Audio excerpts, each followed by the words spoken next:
Welcome to another episode of Casual Cinephilia, where enthusiastic amateurs talk very passionately about movies.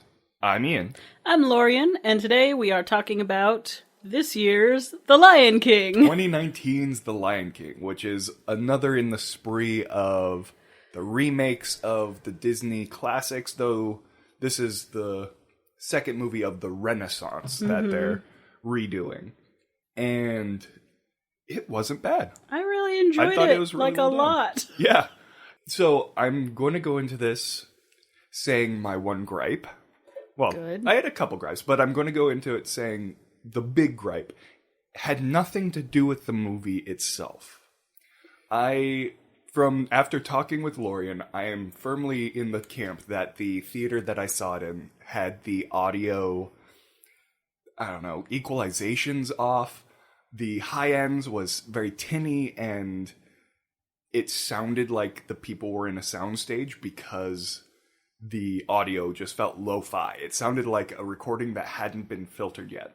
But it wasn't just the dialogue, it was everything. It was the lion's roars, it was the birds chirping, like everything that hit that higher end got tinny.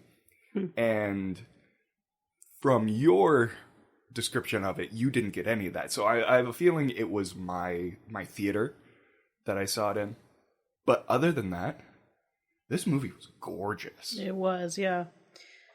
I liked it. I hate to say that I liked it. But yeah, I mean, they're doing a good job of doing these remakes. Lately. Yeah, well, yeah. I'll concede to that. And Aladdin, I feel, make the most sense out of all the remakes they've done. Because if for no reason other than the casts were done in the early 90s when it was totally fine for white people to play all of the roles. Right. And they have corrected that casting in these. So if for no other reason than that, these make more sense than, say, Cinderella, which was white people originally and then also more white people in the remake, which is fine. That's what Cinderella is as a story. But I at least can see why they would want to remake these ones. Right. Even though The Lion King was a masterpiece and everyone was like, why are you doing this? Which is a good response. Yeah. I was not super eager. None of us were. I don't know anyone who was like, yes, this is a good idea, guaranteed. Right. As they started releasing casting and stuff, I got more excited. I really love Donald Glover. I'll pretty much see whatever he's in. Well, and they got James Earl Jones back. Yes. Which that was also which a good choice. Made it a lot easier for me to watch. You figured he was not going to let it go too far off the rails? Or at least just have that anchor of familiarity. Sure. Because every other character was recast. Yeah. Which is always rough, but the cast they had was phenomenal. Like, it is star-studded. I'm going to take a bit of a left turn. Okay. Still vaguely related to casting. If you guys have not gone to the YouTube channel of Barnaby Dixon, you should, to understand this. Zazu sounded like Dabchick half the time. John Oliver was just like straight doing Dabchick sometimes, and I was like, what's happening? I like it. So, Zazu was rough for me. Was it? At the beginning. Oh. The beginning of it, because Rowan Atkinson, I just loved Rowan Atkinson's Zazu. His just character was so endearing. And nothing against John Oliver, but it's just kind of that bias. Right. But as the movie went along, I loved his character, and I loved John Oliver's take on the character of just kind of that more. He's a royal scribe, you know. Right. And I really enjoy that. Takes his job, his minimum wage job, way too seriously, kind of character. And I thought by the end, I enjoyed his character. It was rough for me at the beginning, though. I was pretty much willing to just go along. I mean, I already knew this was going to be a very different movie. Right. But I was caught off guard by how similar it was. There were some parts where it was like shot for shot remake. Well, the opening was shot for shot, and it gave me goosebumps. It was so good. It was. I always forget how good the music in Lion King is. Yeah. Like that cutoff at the end of Circle of Life, it makes you physically need to cut the music with your hand. Every time I hear it, I'm like, and cut. So good. Half of this score you just have to conduct. Right. Because it's so good. Well, and it's Hans Zimmer. He was part of the first group, and not first group. He was the original composer, and right. It was. I'm totally blanking on his name. There was another composer that they had come in that supported Hans Zimmer. He did the because the opening song sounds like the original song, but it was actually re-recorded with that guy, and like he did the choir. He had a choir. The choral work in this was so beautiful. Yeah. The music. So you were saying you wish that some of the songs didn't have like the singing in it. Pretty much just Be Prepared. There was a couple though. Was the one that bummed me out though. Right.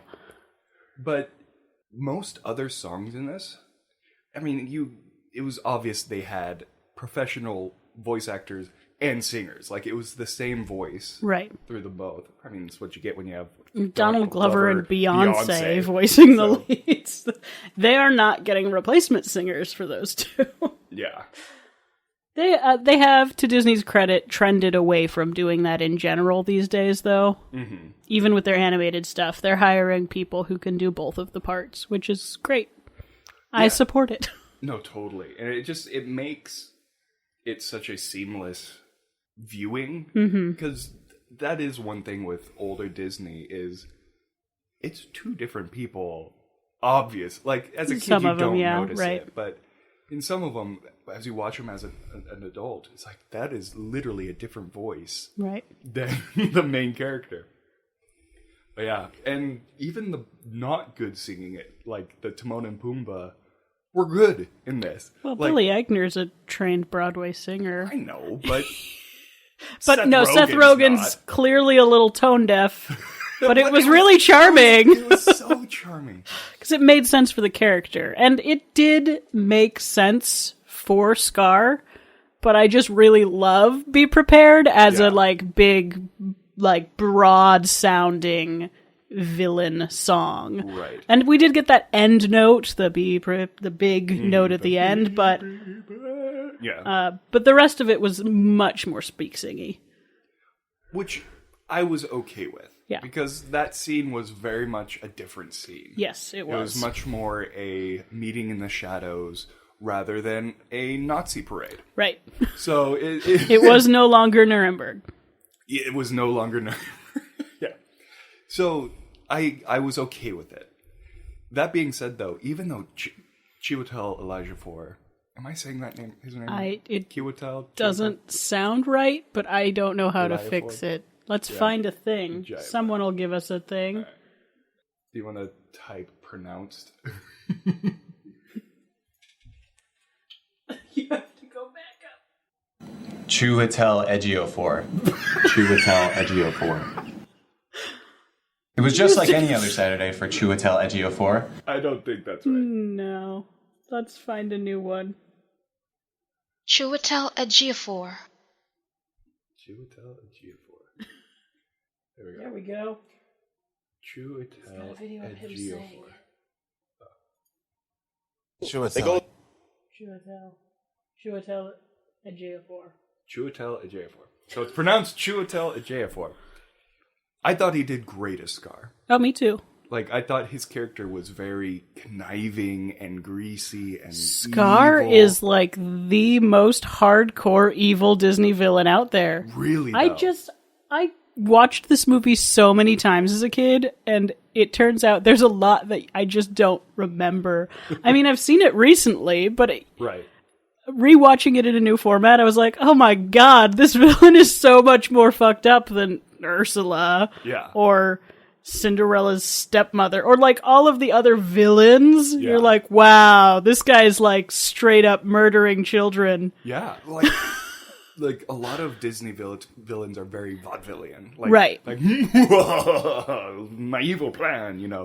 Where it's like, Scar wins. Yeah. Like, his plan succeeds. Right. And he's evil. And his plan is manipulating his nephew into thinking he murdered his own father, whom yeah. he actually murdered. It is a particularly brutal villain story. Yeah. That being said, though, Jeremy Irons is so iconic in his voice that it's hard to not have him as Scar for me. Sure. So I'm just going to go out there and say it. I miss Jeremy Irons as Scar. But Chiwetel Ejiofor was awesome.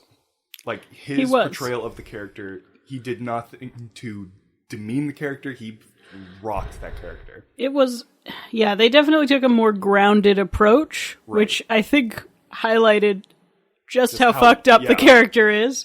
Because he is pretty vaudevillian a little bit in the original. Yeah, he's got geysers of green steam and goose-stepping hyenas, Hyena Nazis, yeah.